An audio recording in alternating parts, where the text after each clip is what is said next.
एकच नंबर भाजी झाल्या.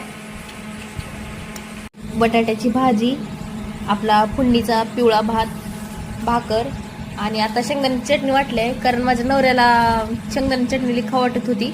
चपाती सोबत कर म्हणत होते, पण चपाती आता मला लय कंटाळा आलता करायचा, म्हणून चपाती केली नाही, भाकरच केली आहे. आणि आपला कांदा.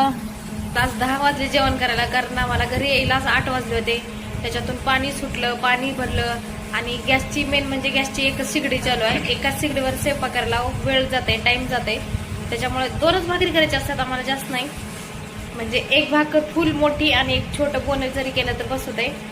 आणि भात आमचा जीव की प्राण आहे. आम्हाला भाकर चपाती नसली तर चालेल, पण आम्हाला भात लागते. भाताशिवाय आमचं जेवण जातच नाही, दोघाचं पण, आमच्या नवरा बायकोचं बरं का, माझं एकटीचंच नाही.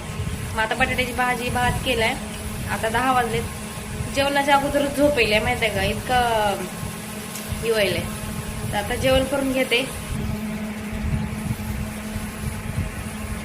लग्नात बटाट्याची भाजी करते ना, म्हणजे लग्नात बटाट्याची भाजी होते ना, सेम तीच चव येईल, तीच टेस्ट येईल. मग असं करताना वास येत होता तसाच, पण सेम तशीच भाजी लागायला. एकच नंबर भाजी झाल्या.